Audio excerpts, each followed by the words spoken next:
I'm not making any money talking these days. Good Christ, Christ, Christ, Christ.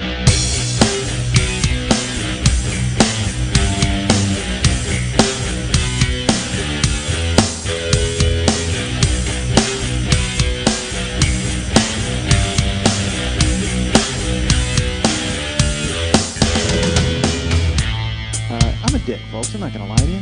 Still am. I guess I am a decent guy because I'm a fucking jerk, and I'm not a jerk. Apparently, I'm a dick. I'm not an awful guy, but I've done so much ridiculous stuff. Man, I'm an awful guy. Hey, what's happening? Mike Schmidt, 40-Year-Old Boy Podcast. I'm sitting here with Lily Von Stupp. She's the producer of said show, said podcast. And folks, I've got loose ends to clean up. First of all, Lily's wearing hammer pants. I should go ahead and mention that right now. She's far too legit to quit because she is wearing hammer pants over her knee brace because again she needs surgery, folks. We've talked about this. So send her money via PayPal, and let's all pay for Lily's surgery. Let's do that. I have loose ends, folks, because I listened to last week's show. And folks, let's all remember how great last week's show was. And please, let's keep that memory fresh in our brains as we listen to this week's show, because just in case this week's show doesn't live up to the incredible standards set by last week's show, I want to make sure that you guys have that fresh in your mind. If at any point you're listening to this show and you're like, hey, this boat's going nowhere, click back to last week's show and go, oh, hi, I remember this guy. He was funny. Let's give him the benefit of the doubt and go listen to his dud. And I thought last week's was a dud, and then I got a nice note from a guy saying it wasn't a dud, and I said, yeah, I know it wasn't a dud for real. I mean, my brain. I mean, I don't. I might say it's a dud or say it's not going well, folks, but that's who I am. I mean, I feel that my life is a dud. I mean, I'll say that. I feel that my life is a dud and it's not going well, but I don't really feel my life's a dud, and I certainly don't want to end it in any capacity. What, do you think I want to end it? Do you think I want to kill myself? Because I don't. There's always that thought in your brain. I had that when I was a kid. I used to think about that all the time about killing myself, and like because again, it's just that juvenile way of I bet they need to be mad, and then they'd come to my funeral and they'd be sad. And then, like I said, I grew up, and John Ritter's death has put everything into perspective. I I had things in perspective long before John Ritter's death regarding suicide, folks. But what I'm saying is, like, all that bullshit of, oh, they'll miss me when I'm gone, that all disappeared when John Ritter died, and I went, oh, nobody fucking cared, because nobody cared. I mean, he died, and then 2 days later, that's it. He's in the ground. He's in a fucking pine box. That's where he's taking a dirt nap. That's what he's doing. He's doing the big sleep, and any other movie or euphemism I can think of. But yeah, so he was doing that. Nobody cared. He's gone. He's long gone. Very rarely do you think of him. You only think of him when you see his son and go, wow, he looks a lot like his dad. Oh, his dad's dead. Oh. But when you're a kid, though, there's always that thought of suicide where you're just like, I bet I'd make them all mad and they wouldn't know what to do and then they'd be sad forever. Ah! And then you, wind up, beating off and falling asleep. So that, uh, sadly, you know what I used to actually have that thought while I was beating off. That was what got me off as a child. The thought of killing myself and having everybody be sad about it. Oh God, my cock was never harder than when I was thinking about the universal hatred there was for me and how I'd make them all sad. That's when I would be raging. That's when I would be at my most tumescent. Is when I would just have a fistful of crank and go to work thinking about killing myself. All right, I probably should be working this out with a professional. I'll tell you. But come on, we all had that thought about it. And then since then I've taken like psych tests that I've had to take for various reasons. And like I had to go to when I had the fat guy surgery, they gave me like this fucking 9-page questionnaire, and and one of the questions was, have you ever thought of suicide? And I think anybody who says no is lying on that questionnaire. I think everybody in the world has thought it's flashed through your head. If you're being honest, the very thought of it has flashed through your head at some point during your adolescence. I mean, we're not all walking around, we're not all fucking Robert Smith from The Cure, but at some point you went, you know what? I wonder, maybe things would be better if I wasn't here. Like, I mean, even if you had that thought, you've thought about suicide, in my opinion, which means, in my opinion, everybody in the world has thought about it. And I certainly don't say that just to justify my thoughts of it. I'm sure, I'm not hanging all of that baggage on you folks. I'm not thinking that you guys are going to come along for the ride, and you're not going to go with vertical slash instead of horizontal. Again, some people want attention and some people want to die. All right. That's me talking about slashing your wrists. Yes, folks, I've thought of it. We all have. Come on, and because have you when you thought of suicide, you've thought about like the best way to do it, and then you're like, because I mean, suicide is just it's so selfish and ridiculous. Don't do it, folks. Teenage suicide, don't do it. I think Big Fun taught us that in Heather's. If anything, Big Fun taught us teenage suicide. Don't do it. That was in a movie called Heathers that they're making a sequel to, folks. They're making a sequel to Heathers. No. I don't know why they are. I don't understand it. And honestly, at this point, because the characters in it are older, you should just get Jack Nicholson to play the Christian Slater part because that's all he was doing in the initial Heathers was he was doing Jack Nicholson. But that had one of my favorite insults in the world at it, and I've actually used it many times, and it's never caught on. Like they called this girl a pillowcase, and I thought it was the greatest insult of all time. Just this empty shell that holds other things. Like I took it at its to me its most literal meaning, and I loved it as an insult. Just this, you're a nothing. You're a pillowcase. What a great fucking because a pillowcase is it's the absolute most useless piece of linen in the world. Well, you stuff a pillow inside of it. That's all you do. It's like it's just there to hold other things. Pillowcases are weak, and I loved the fucking fact that it was an insult in that movie. Ah, Heather. I love my dead gay son. All right, so it's later, and he's just doing Nicholson in that movie, right? The whole time. Seems to have an open door policy for assholes now, though, don't it? That's what he's doing the entire time in the movie. I hope you're not clapping for the horribly bad Nicholson. Oh, terrible. It was actually it was a terrible Slater, but it was a decent Slater, terrible Nicholson. All the great themes have been taken and turned into theme parks. That's from Pirate Radio, which is kind of what we're doing here, folks. We're doing, it's from Turn Up the Volume, Pump Up the Volume. That's what that movie was called, not Pirate Radio.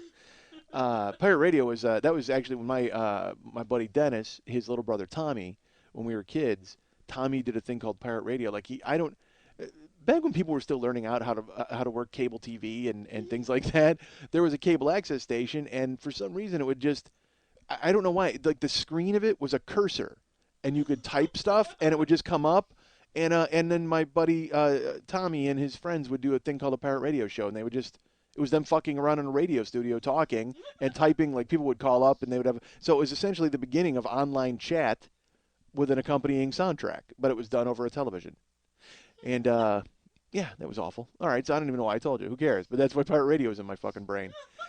Not that that's the only place I've ever seen the phrase pirate radio, but that's when I think of pirate radio. Okay, folks, if you don't like it, kill yourselves. But I think we've all decided, you know what? You shouldn't kill yourself. Don't do it. All right. I've had an interesting week, folks. Lily is here in her hammer pants and her Doll Hut tank top. The Doll Hut in Anaheim. Anaheim, California. That is a strip bar or a regular bar, or It's is a a? regular bar, but they have a strip club theme in there. I see. They have all these great old photos of like Lily St. Cyr and shit. It's really cool. And you danced there, you Yeah, said? they occasionally have a burlesque show and bands. So you did burlesque. You didn't. It wasn't like a get naked type of deal. No, sadly, but I'll be doing that Why do you soon. say sadly? Why do you say you're so funny? Because I've said to you like you're naked on the internet. You're like, no, I would never do that. And then all of a sudden now you're like, sadly, I wish I'd been naked on stage because you're a naked person. That's your I deal. I never would get naked because I was married to someone who was in the public eye. Oh, okay, I see how it Now works. that All we're right. going through a messy divorce, sure, All right. Get your own show. All right. I So, do. yeah, there you go. What do you go to Burlesque 411 and listen to that podcast and enjoy Lily as she talks about things that I won't let her talk about. But yeah, so the Doll Hut. So you danced there. How long ago did you dance there? Was like a few years ago? 2 years ago? A week ago? It was yesterday in her knee brace. About a year She ago, did or a less. she went out and danced. She was the Rose McGowan character from Grindhouse. She went ahead and did a strip with Cherry. like a crazy machine gun leg. Yeah, Cherry. That's perfect. So but I see the Doll Hut in Anaheim and I think of a time because I thought it was a strip club because I went to a strip club once in Anaheim, California, and it was a strip club called the Wounded Knee Saloon, which is Wow. appropriate with you and your knee brace. I'm surprised you didn't dance there, but I went to the Wounded Knee Saloon, and it wasn't like it was like a strip club, but also they had oil wrestling and Jello wrestling and all that kind of stuff. So I went with my buddies Dennis and Mike, these guys that I knew in town. Not Dennis, clean up your squeak, Dennis, who I've talked about many times, but another guy, Dennis Eggs. This is the Dennis who, when I fell asleep at 7-Eleven, Dennis was the guy who would come and hang out with me. And when the guy was delivering the newspapers and said "fucked," he said it to me and Dennis, my buddy Eggs. So we'll call him Eggs. We won't call him Dennis to mix people up. and then his other friend Mike came with us. So we went, and we're at this place, and it turned out that night they had shaving cream wrestling with the ladies, and they were going to go at it, and so we're there, and we're tipping and drinking and drinking and tipping and hanging out, and it wasn't a big crowd, like it was weird because it was like a Sunday night. I don't even know what led to this decision. Like literally, we were in the house bored out of our fucking skulls. We're like, hey, let's go to the fucking whipped cream wrestling. All right, well let's do it. Because that you don't need to ask me twice. I mean, that's honestly, I don't even know why we had to wait to be bored to think that that was an option. I mean, that should be top of your list, fun, exciting options. But we were like knocking around doing nothing on a Sunday, and we're like, hey, let's go to the fucking Wounded Knee. And I think we even here's how sad it was. I think we even brought a coupon like to get in. Like it was one of those deals. I don't even know why they let you. How bad? That's how desperate they were to get people in on Sunday nights. But it was in the Orange County Register. There was a coupon. It was like free admission and you know, like a free drink. It was that they had to get. They were paper in the joint, folks. They were tired of having oil wrestling for nobody. They were losing a ton of money on Mazzola, and they needed to get as many people in the door as they possibly could. And it was all about tips and drinks and, you know, that kind of deal. I don't know why they gave a free drink, but it's weird. Free admission and a free drink, that doesn't make sense. It might have just been free admission. Uh, I just drink free because that's who I am. I'm a good guy, and people like to buy me things. So I show up and we go into the Wounded Knee, and there's women walking around. And I think you should, you know, as you realize, the Wounded Knee Saloon, that's not going to get your top shelf of stripper, okay? That's going to get your stripper who you know talks a little too much about her kid at home, or you know, might have a roadmap of Cleveland on her stomach. You know what I'm talking about? Like we're talking stretch marks. We're talking and we're talking. So, but when you're a dude and you're going to a place like that, that's you're looking for that. Because then, if you show a little affection that way, or you amp up a little cashola, maybe you wind up with a head in your lap. Who knows how it's going to work out? You're looking to negotiate. You're looking to go, because you always hear, "Don't touch the girls." Well, that's inversely proportionate to how hot the girls are. Okay, because if you get girls that are like, plain Jane strippers borrowing their sister's bikini, then you know what? Maybe they're not going to be too unhappy about climbing on up to your shoulders and sitting there for a while. You're on board with it. So, as a dude, again. Men are just, they're not, there's a plan for everything, folks, okay? I mean, Larry Miller used to do a bit about going to strip clubs, and you ever see men in a strip club, you ever see lions watching elk? And that's absolutely true, because, you go to a strip club and you're thinking, all right, well, who's the one that I'm going to be able to go ahead and get the most out of in this joint? And, you're thinking to yourself, oh, well, I mean, I'll cough up some money, maybe, but maybe, whatever. We'll try to figure out how it's going to work. Even though it's never going to happen, usually, like with the hottest strippers, it's never going to happen. But the whole time in your head, you're thinking, wait, do I got a chance with this chick? You're thinking that with any other stripper. But if you go to the Wounded Knee Saloon, you might have a chance with some of these girls, depending on how much bankroll you're flashing and how far you want to go. So we go and we show up, and we're there drinking, and girls keep coming up and seeing if we want to lap dance. And again, they're very friendly because they want money. It's Sunday night. And I will say that only about like 30 guys are there. I mean, it's just dead. And so we're getting a lot of attention from girls, and then that's always funny too, because all of a sudden you're the king of the world, right? Because you're in this strip club, and there's 18 girls working, and there's only 30 dudes. So you're like, all of a sudden, if you show any money at all, you got 9 women sitting at your table. You're like, hey, this is great. I had a Coke, and I got boobs in my face all fucking night long for $5. So we're there, and these girls they kept trying to do, get us to do. But we're there for the whipped cream wrestling. That's the only thing we're there for. We're holding out. We're ready to watch that. So, we're just kind of like, we're talking to girls, but we're not, I'm not paying for lap dances. I'm not getting, pulled away, and I'm single-minded of purpose. I'm here for an athletic competition, folks. Okay, I'm not there just for skin and for ladies. I'm there to see the thrill of victory and the agony of defeat. I'm waiting to see a couple women climb into a ring and go at it fucking Ready Whip style, all right? That's what I want to see. I want to see some asses wiggling and some dairy products getting slimed all over those said asses. Get moving, goddammit. Quit fucking talking to me, load up the Cool Whip, and climb in and pin somebody. Jesus fucking Christ. I mean, this is a fun chat. I'm excited to hear about your daughter at home, but I want to see you fucking climb into somebody's ass. So we're waiting. So then they finally get the ring set up. And when by ring, I mean it's like, those velvet ropes that you wait behind outside. And they're like, they're on some like lowly post. It's just awful. It's just a horrible setup. This whole place reeks of desperation. And right in the center of it, me and my 2 friends. All right. speaking of desperation on a Sunday night, three guys who are just bursting at the jean seams, waiting to fucking see some girls go at it. So so we're there, and then the first two girls climb into the ring, and they they this is weird too. I didn't know how they would fill the ring with whipped cream. Like, I mean, in my head, I'm like, this is gonna take fucking forever with those cans. You know what I mean? Like, there's like 80 dudes shaking them up.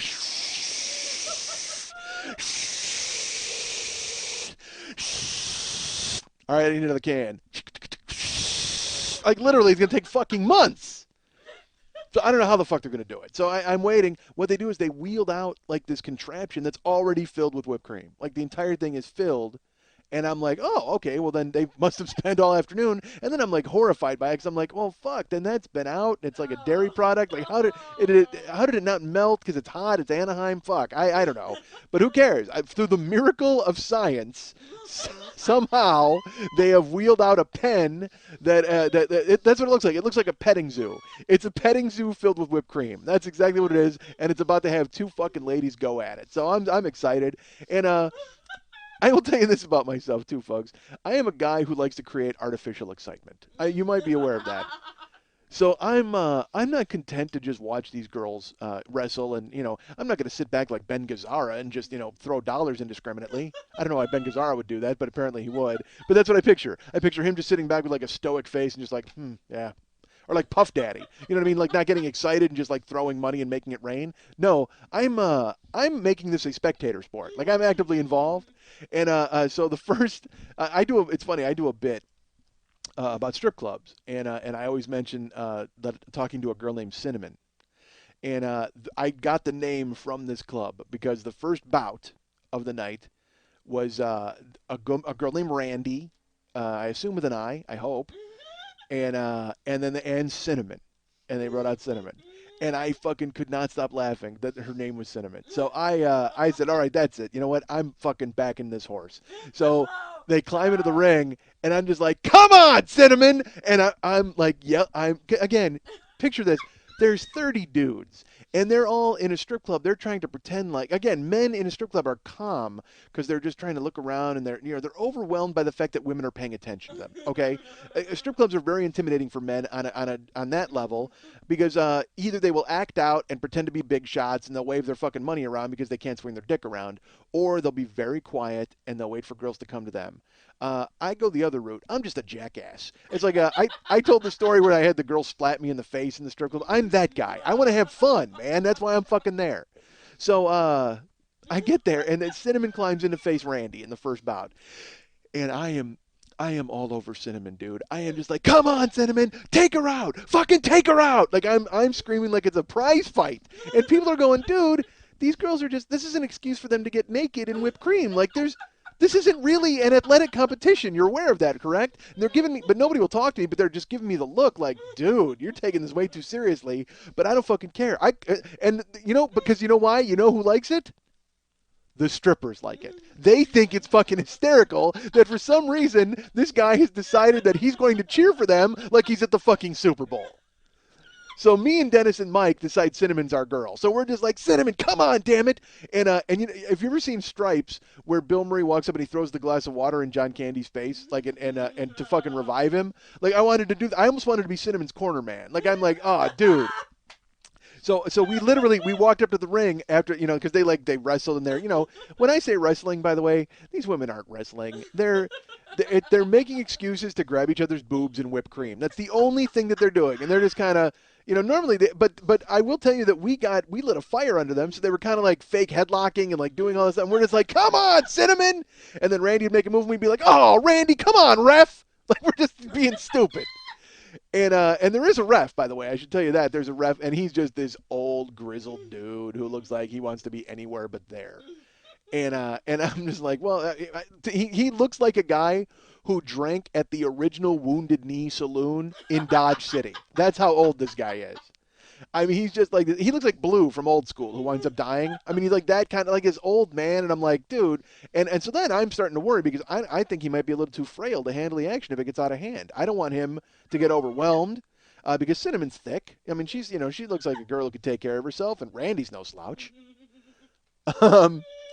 So they go through their bout, and we're yelling for Cinnamon, and then it ends. And then we're waiting, and then they and they actually they wheel the thing into the back because it wasn't like a bunch of fights in a row. They had like one fight, and then they wheel the. So I guess they're going to replenish the whipped cream. I guess that's what they're going to do.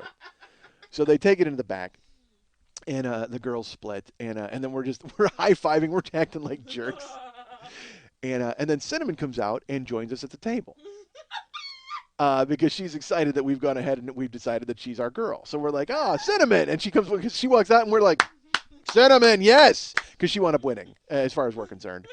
And she walks out, we're just like, we high five her, and she sits down with us, and she's just like, why? Like she wants to know why we're doing this, and we go, come on, why not? It's fun, because literally there's nothing else going on. There's just this lifeless music throbbing, and it's like '91, so it's just grunge, whatever. It's just not happening.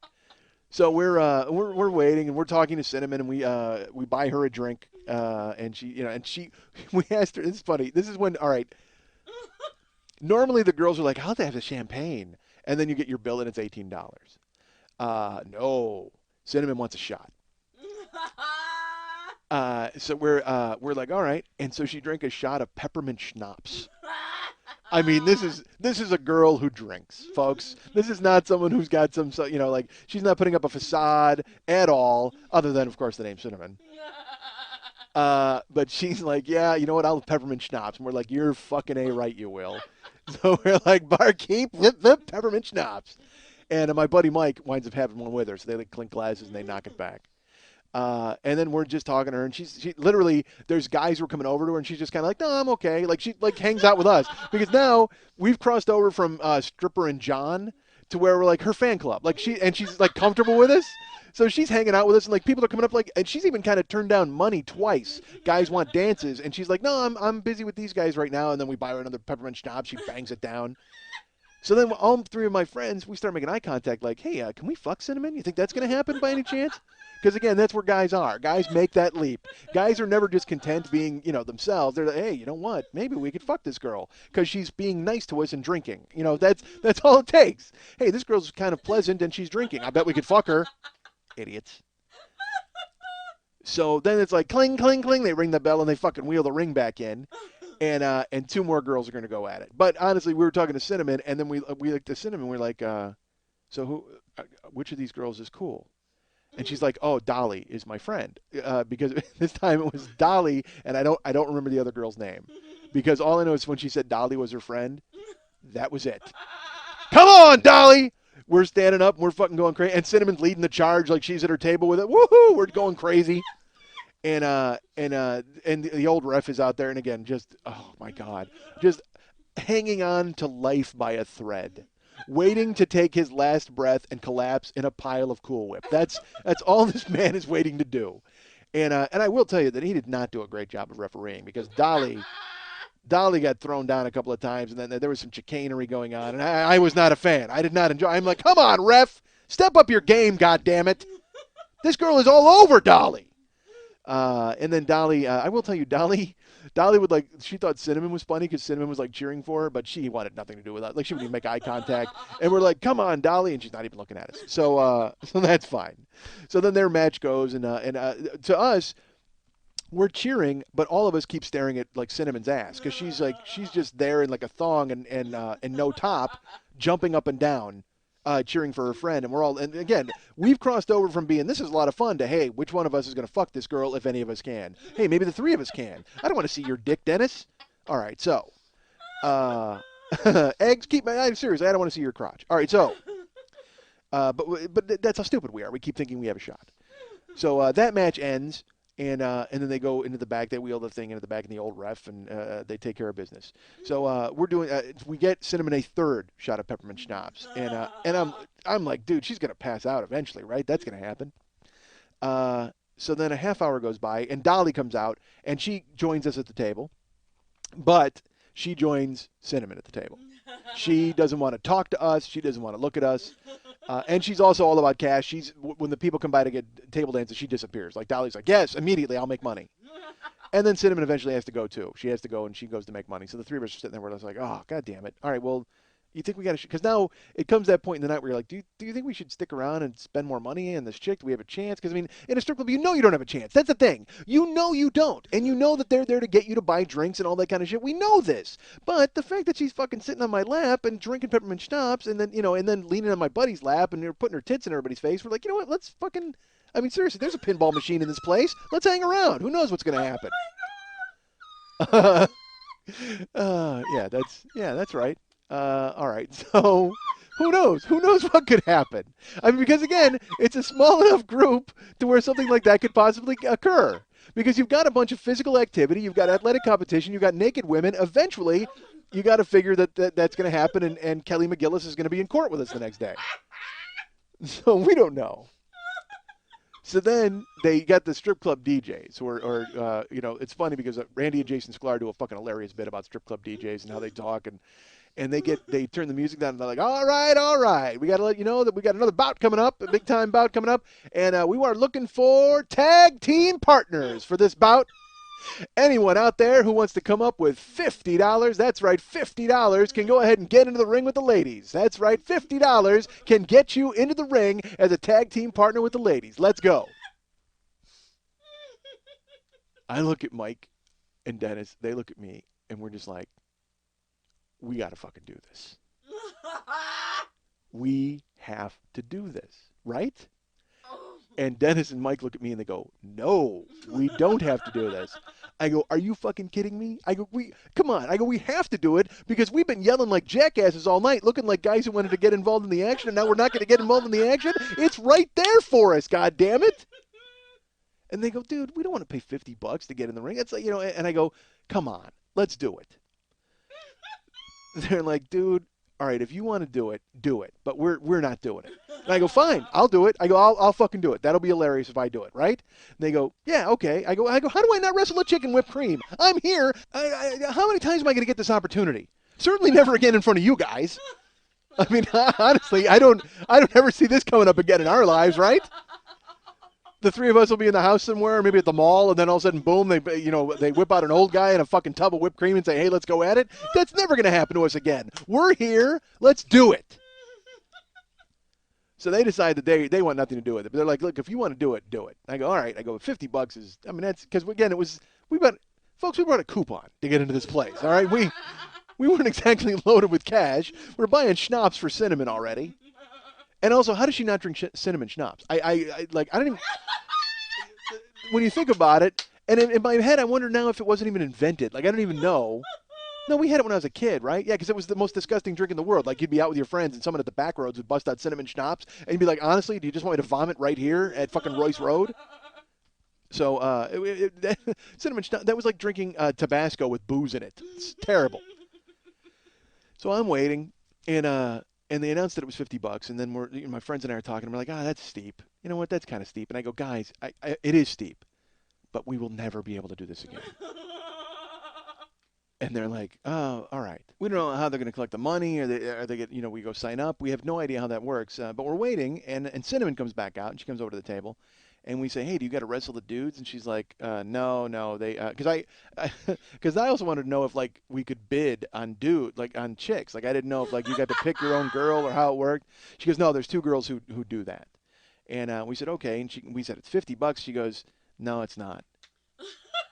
We go, what do you mean? She goes, well, they say it's $50 to see if anybody signs up, and then what they'll do is they'll make it an auction.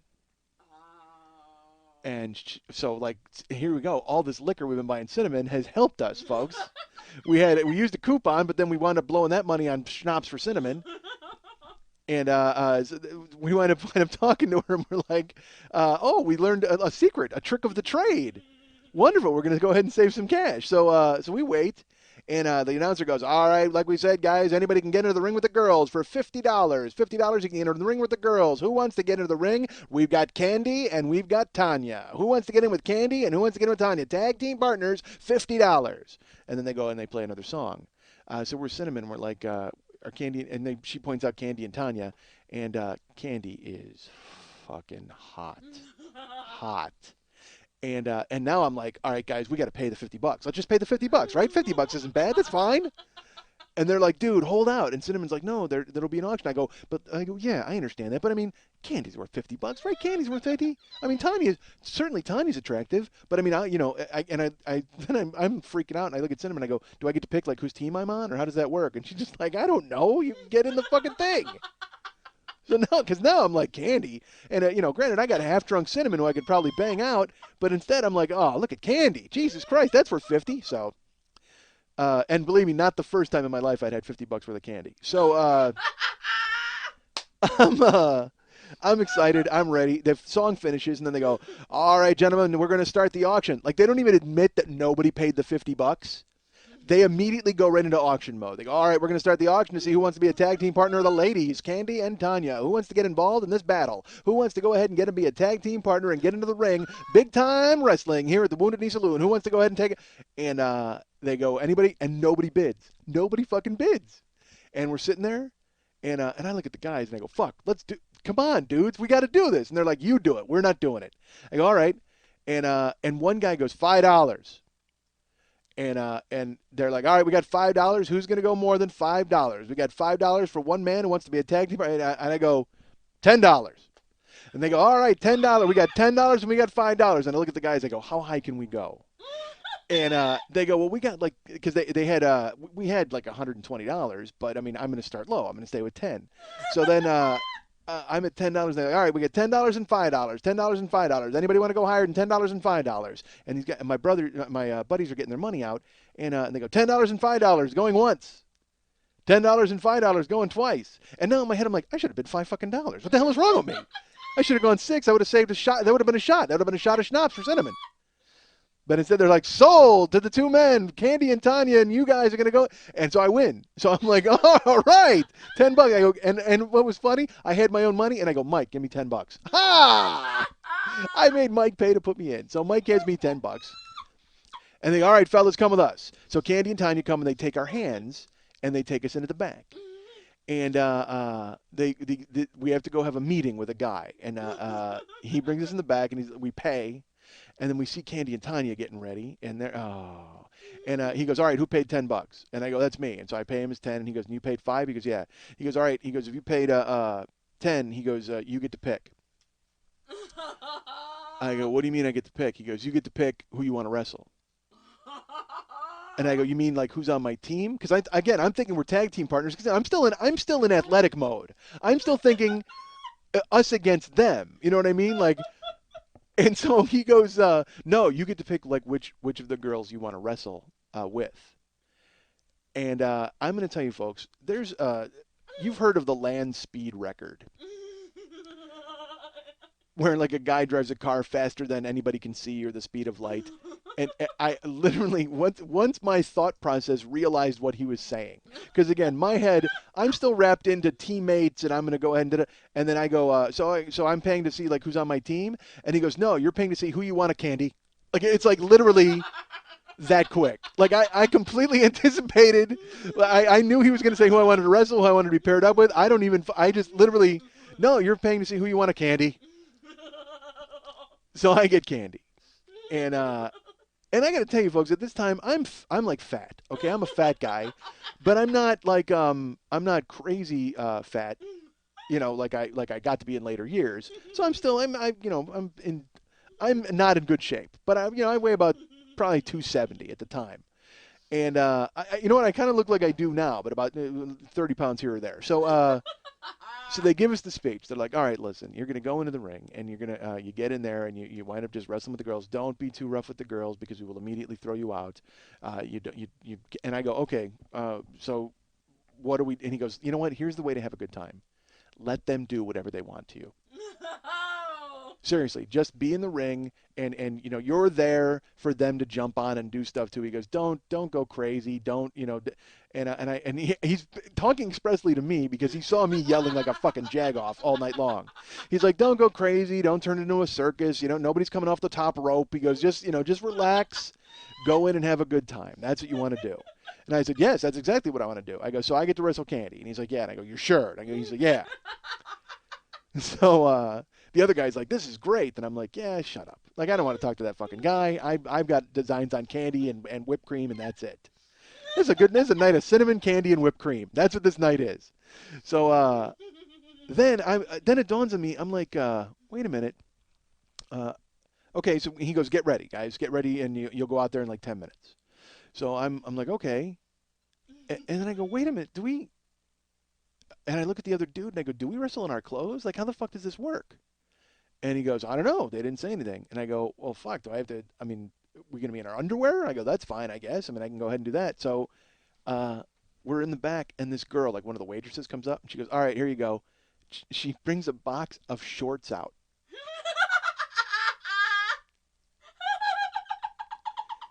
A box of shorts that we can pick through and put on to fight in.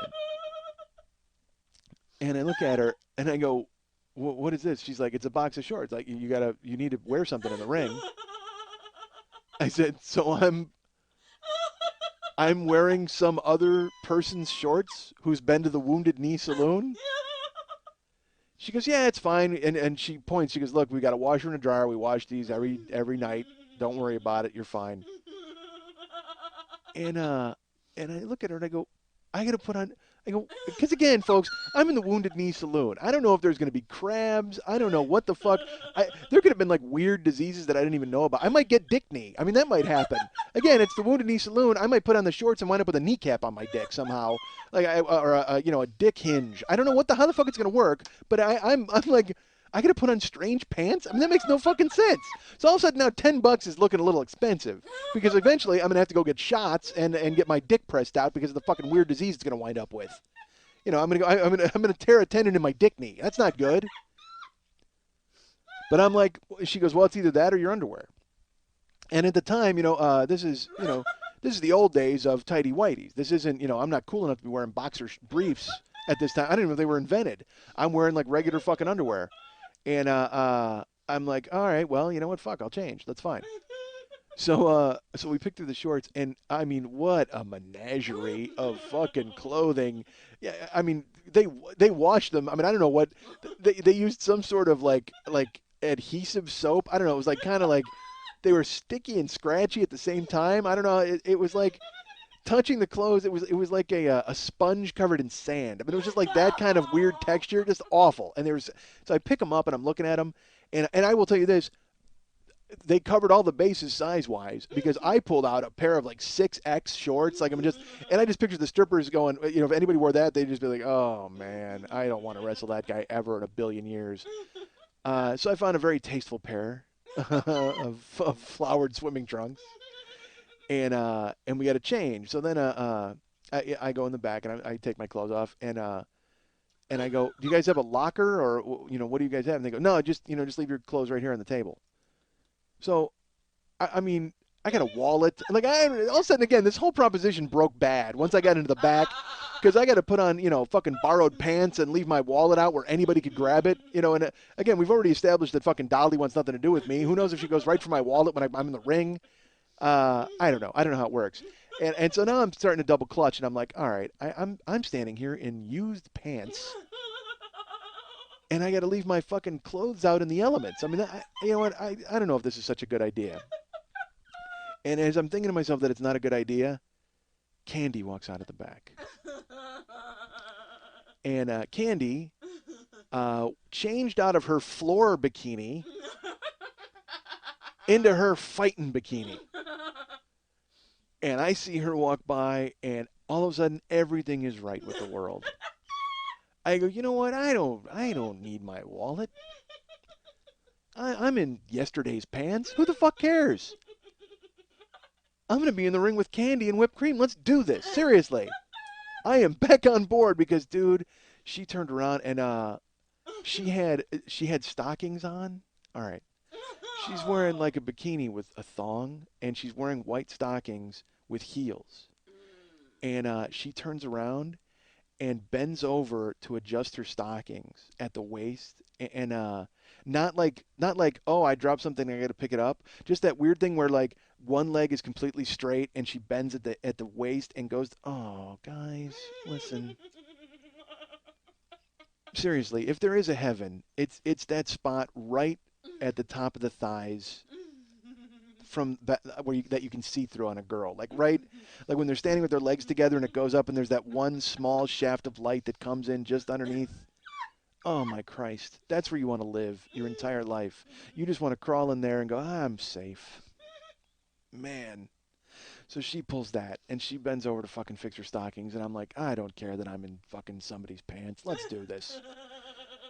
So I'm in the back, and they go to wheel the ring out, and I see fucking grizzled Wounded Knee Joe in his ref's outfit, but he doesn't take the ride this time in the ring, and I'm like, you gonna walk out for you making an entrance for this fucking battle? They slide the ring out, and all of a sudden, one of the bouncers wearing his ref's outfit comes out. Because apparently they've decided for the safety of the girls, they better have the 6'5", 275-pound muscle guy in there. And I'm like, all right, I'm fine with that.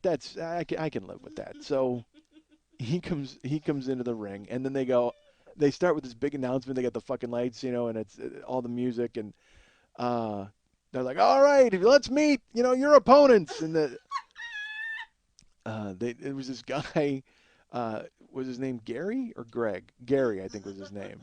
And Gary, and he walks out, and he's all like, he's kind of shy and embarrassed because of his fucking swim trunks, and he, again, it was a great idea when we were bidding $5 and $10, but then when you're sitting there in somebody else's pants, you're like, this wasn't such a great idea. So they introduce Gary, and he walks out kind of like, he's all pasty white, and he goes in the ring. And then they're like, and Mike. And I fucking walk out, like, because I'm a wrestling fan at the time, and I've been a fan my whole life. I fucking take 2 steps. I asked them if they could play theme music for me. Like, I wanted to pick my song. And they're just like, no, we have an intro, and it's all designed, and everything's fine. So I lived with it. So I walked out, and I just fucking stood, and I looked off into the distance. And just fucking posed and stood there. And like my friends are just like, come on, Schmitty. They're fucking yelling. And I walk up, and I do this. This will mean nothing to anybody, but there was a guy named Carl Nix who played for Indiana State with Larry Bird, and there was a great NBC thing they used of him high-fiving as they introduced him one time, and he's like really mean high-fiving people. That was the face I made. Like, I walk out and I'm fucking just high-fiving strangers and all this stuff, and then I get to the ring and I like pointed at the fucking dude, and I like climb into the fucking whipped cream, and everything's great until you climb into the whipped cream, and then you're standing in it and you're like, oh, this doesn't feel good at all. But okay. So then you're in the ring, but then it's stupid. Like, the music's going, and then you're like, yay, and then you're like, I'm naked in a room wearing old pants. I mean, what the fuck? So then they introduced, Tanya, and she comes out, and she does her thing, and she walks through, and she gets in the ring, and then they introduce Candy, and Candy walks out, and it would be, like, imagine if I was in a movie, and I just, like, looked at the camera, and, like, raised my eyebrows, because she walks out, and then fucking Dennis and Mike look at me, and they're just like, dude. And I'm like, dude. And she walks out, and Cinnamon walks up to her. I don't even know why Cinnamon walks up to her and, like, whispers in her ear, and then kisses her flush on the mouth. Just like a huge, like, French kiss. And I'm like, dude, I don't want to have a boner in somebody else's pants. Crazy. So, but I'm sure it's going to happen. Who knows? Let's see. So Candy gets in the ring, and her and Tanya are in the ring. We're all in the ring, and we're, like, facing one another. And they're like, all right, on your knees. So, because you're not standing up, you're on your knees. So I get on my knees, and I'm, it's weird. It's like there's, like, fog and smoke and lights, and I'm just looking across the ring at this fucking hot chick, and I'm like, dude, what are you doing? Why are you? It just seems so weird how it goes from you're in the audience having fun to now I'm topless in a fucking ring filled with whipped cream staring at a hot chick, like, for $10. I mean, for $10. This is a great fucking country. Folks, is this a great country? $10. I'm on my knees. She's on her knees. We're staring at one another, and the referee comes in, and he leans over, and he goes, don't do anything stupid. And I'm just like, uh-huh. Like, I can't even process it. I'm staring at fucking Candy, who, I should tell you, when she got in the ring, she got there and took her heels off and then bent over and rolled her stockings down to take them off, like that whole deal. Oh, dude, forget about it.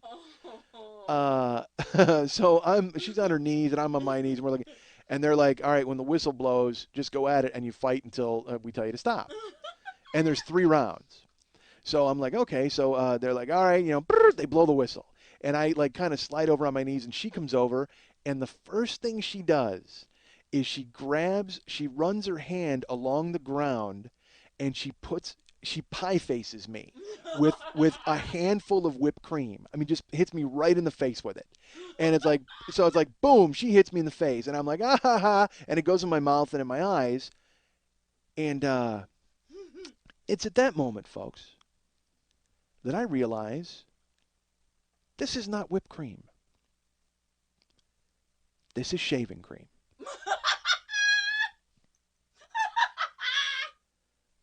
This is menthol shaving cream in my eyes.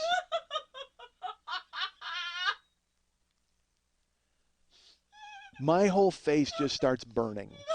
It went in my mouth and in my eyes. And now I don't fucking, like, I can't even think about candy. Like, literally, it's just like she comes across and she scoops it up and puts it right in my face, and I realize on fucking purpose to completely take any idea of fight or anything, any ideas I had of making this fun is gone.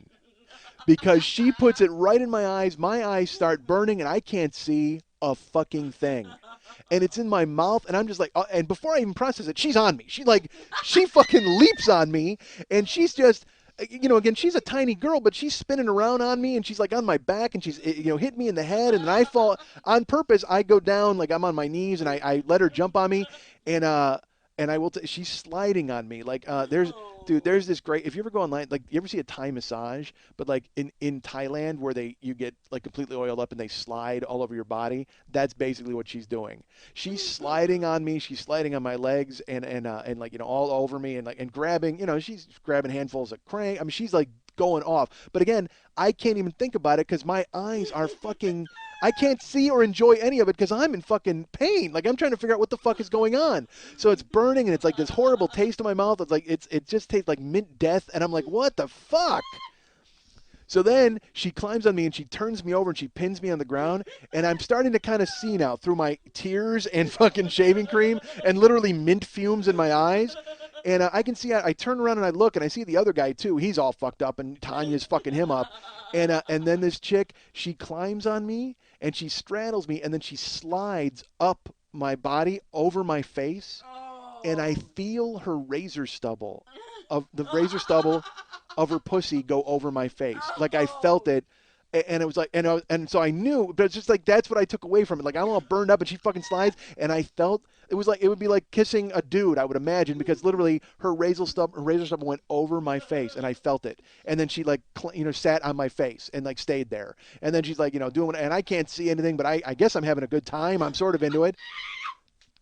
But I also got a ton of pent up aggression where I'm like, oh fuck my eyes, like I don't know what to do. So she's on my face, and then all of a sudden I hear a whistle, and I can sort of hear it because again there's shaving cream and knees in my ears. So I hear the whistle, and then she slides off me, like, and again the razor stubble right over the face, and I'm like, oh, that was great, sort of.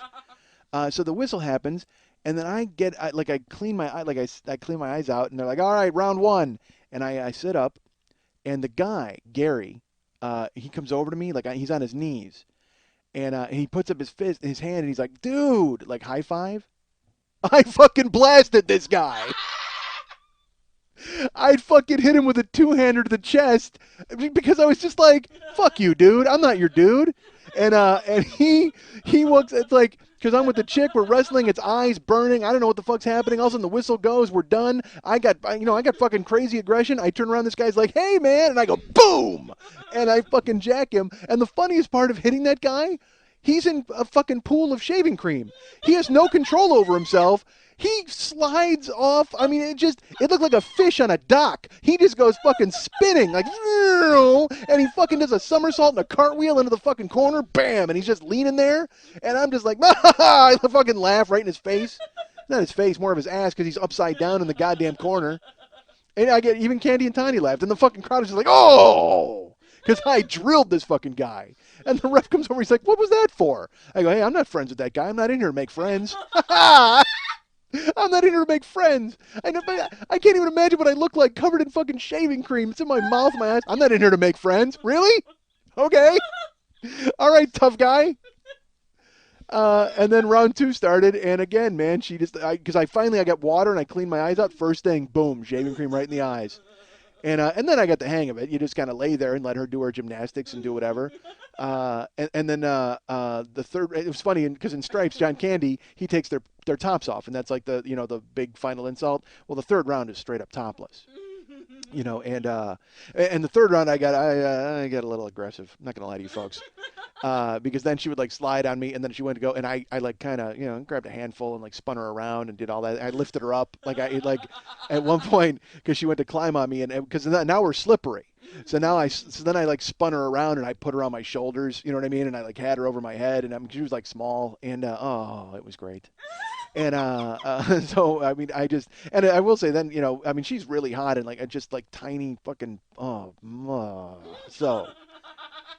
so round three ends, and my friends come over, and I'm just standing there talking to them, and I'm like, they're like, literally, I'm having a conversation. I'm like, dude, that was awesome. They're like, dude, you were hilarious when you hit that guy. It was the funniest fucking thing in the world.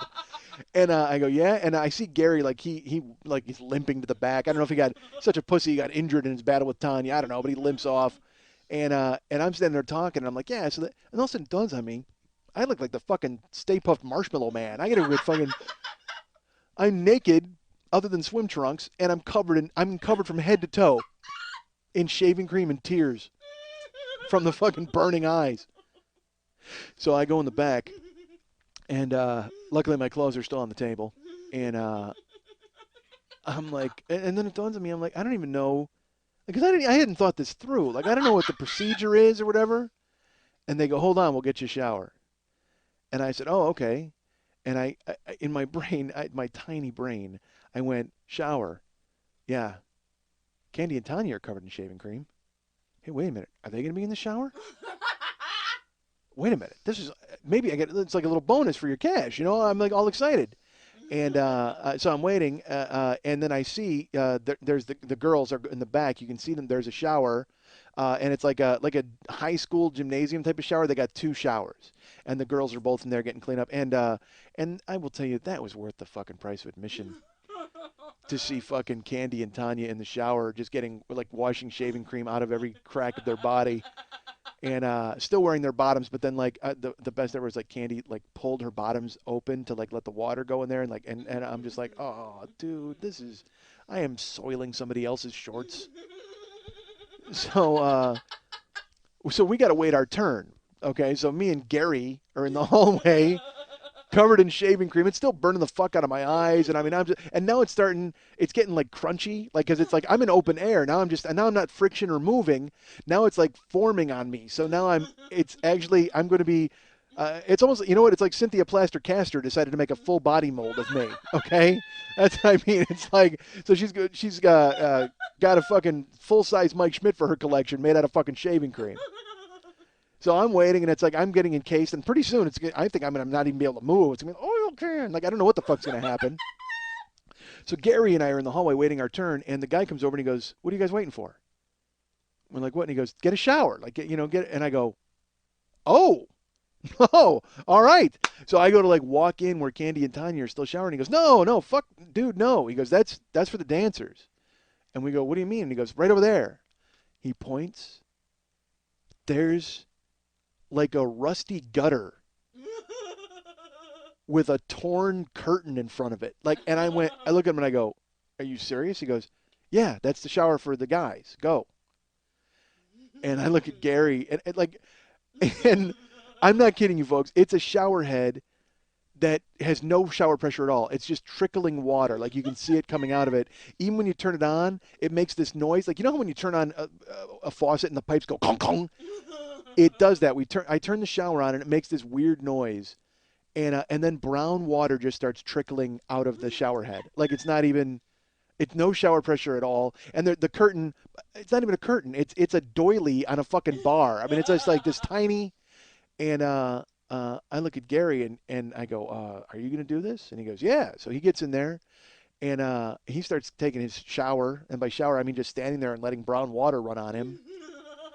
No soap, by the way. No soap at all. You're just basically rinsing the shaving cream off of you. And I'm looking, and in my head, I'm like, I can't do this. I'm gonna get fucking tetanus from this fucking fake shower. I'm not. You know what? I'm not doing it. I'm not, and then I say I'm not doing it, and as I say I'm not doing it, I go to walk and I turn around. There's a mirror on the wall, and I look at myself, and I look like a fucking birthday cake without a candle. I mean, I'm just like covered. It's like peaks and whips. It's like all over me. I look like a lemon meringue pie, folks. I mean, I just and like crunchy and fucking just awful. And and I go, well, you know what? Maybe I can just go in the sink and wash up. I go, I can't take that shower. And then I think to myself, you know what, dude? You're wearing rent-a-pants. How much worse is the shit shower going to wind up being? So Gary finished, I climbed in, and it took fucking 15 minutes, but I fucking cleaned up as much shaving cream as I possibly could. Went back out on the floor. My friends are waiting there, and they're like, "Dude, it's been 45 minutes. What the fuck? Did you go with the dancers? Is that what happened?" Like they thought I was getting laid in the back. I'm like, "No, sorry. I was showering in a shower that was less than the quality of the shower on MASH. Have you ever seen Hawkeye go ahead and get fucking cleaned up? I was in something subpar to that." And I leave. I finally get dressed. I come out. We're splitting, and I'm like, dudes, where's Tanya? Where's Candy? Like, where is everybody? And they're like, nah, dude. After the fucking matches, like it dried up. Like all the chicks split. We're like, oh, all right. So we go out to the car, and I look for my wallet, and my wallet is gone. It's not in my pants. And I go, you gotta be fucking kidding me. My wallet is stolen? That's fucking ridiculous. Uh, so then it's not in my back pocket, and I'm like, God damn it. So I go back in, and I grab my coat. It's in my jacket. Oh. But that means someone took it out of my pants to put it in my jacket. So I take my wallet out, and I look in it, and everything's fine. And then I look, and Cinnamon's phone number is in my wallet. Whoa! Yes! But my favorite part is she put Cinnamon. So then in my head, I'm like, is that her real name? Like, could that possibly? Cinnamon with her phone number. That story was a lot longer than I thought it was going to be. Jesus Christ. Came away with fucking cataracts and a phone number for $10. All right, you guys can write me at Mike at MikeSchmidtComedy.com. You guys can write me at MySpace.com/MikeSchmidtComedy. Please remember that year one download sets are still available. You can purchase them at MikeSchmidtComedy.com/store.asp. You can also get the Skull Pie t-shirts there. Also at lookatmeshirts.com. Go to either of those places and get yourself a Skull Pie t-shirt with Little Schmitty eating pie out of somebody's skull, as he's been known to do.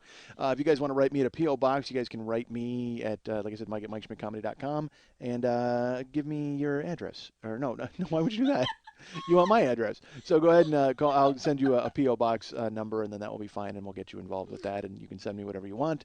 If your band has a CD or anything like that. People have been very nice and expressed interest, and then I had to mix up whatever. So if you can do that, that'd be great. Please remember that the Monday Night Tease runs every Monday night at the 3 clubs on Santa Monica and Vine. That's Monday nights at 10 o'clock here in Los Angeles, I guess Hollywood, West Hollywood, whatever it is, but you'll find it. And our friend Lily Von Stupp is the producer of that. And also you can write Lily at burlesque411.com. That's Lili at burlesque411.com. Write her and tell her you're sad about her surgery and find out if you can contribute to the Lily Von Stupp Surgery Fund. I don't know if it exists yet, but go ahead and write her and see if you can do something like that for her. Remember to become our friends on Facebook or MySpace, although MySpace has become the the ghetto of the internet now. Nobody's on there anymore, but go there. I'm always accepting friends. And also remember at MySpace, the alternate drawing is always there. Mex's alternate artwork is going to be there. And also go ahead and review the show on iTunes if you feel so enchanted. I don't know if that's the word. And you can rate the show on iTunes and all that stuff. And so let's all do that. Let's all rent it. Rent it? Yeah, let's rent the show. Let's rate it and review it. This is awful. I'm shaking, folks. I like in my head. I didn't think I was going to tell that. It was like, literally. I had something completely different to talk about today, and I saw Lily's shirt, and that was it. Forget about it. All right. So now in my head, I'm like, all right. So please, by all means, go ahead and subscribe to those things and buy those things. And Christ, these plugs are horrendous. Honestly, remember I talked about suicide earlier? I'm in. I'm honestly, I'm just gonna have to do something like I'm gonna have to jump off of a bridge because I can't stop telling people to buy fucking year one download sets. All right. Now it's all right. Now it's off to Thailand to investigate David Carradine's murder. I can't believe, like, I've been reading this story, and it first started out, it was like, oh, he died. And I'm like, oh, that's a bummer, 72. And then they're like, oh, he killed himself.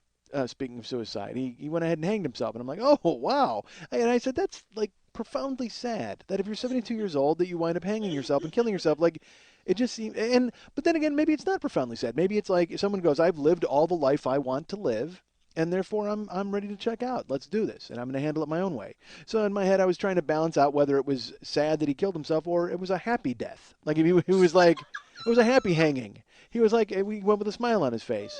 And then a day later, we find out, yeah, he probably went with a smile on his face.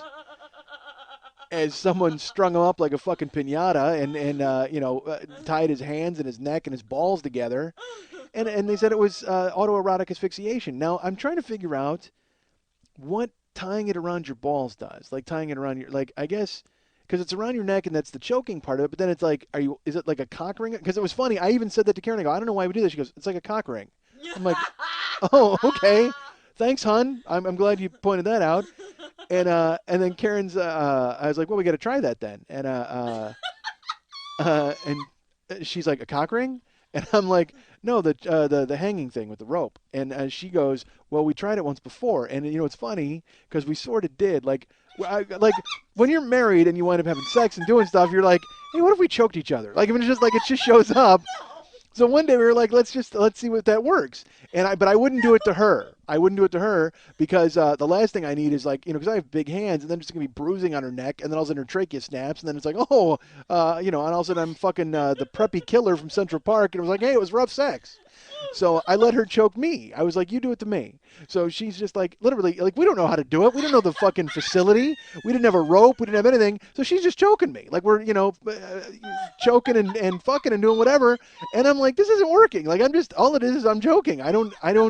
I started to black out a little bit. Like I started to kind of like, I felt it in my eyes, but it didn't do anything for us. So I'm like, well, maybe you need a rope and a shower door and you need all that fucking stuff. Carradine had it right.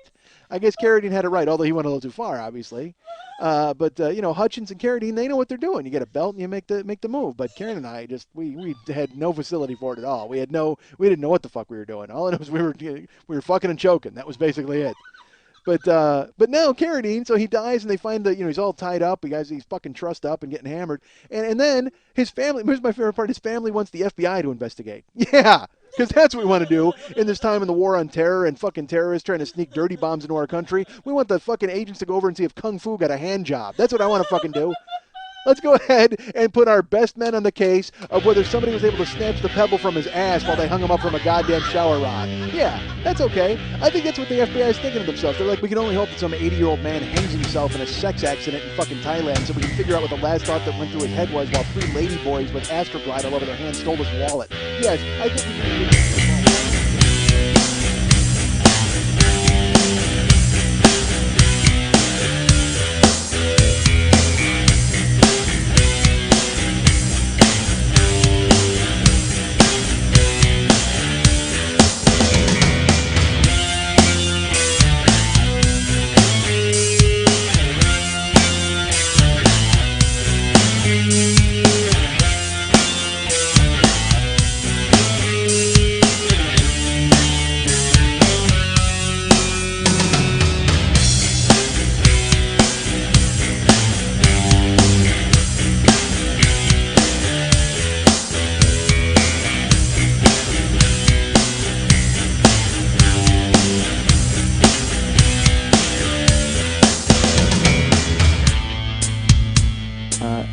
folks. I'm not going to lie to you. I'm a decent guy because I am a jerk. And I'm not a jerk. Man, I'm an awful guy. I'm not an awful guy. I am not a good guy. But I don't think I'm a bad person overall. So, and go ahead and by all means judge that. I'm kind of a jagoff. I got no future. What am I talking about? But I am a jagoff. And I'm not a jerk. I'm a nice guy. It's just I guess I have jerky tendencies. I've done so much ridiculous stuff, and then I wonder afterwards, I'm like, man, how come I don't hang out with anybody? Here's why, because you're a dick.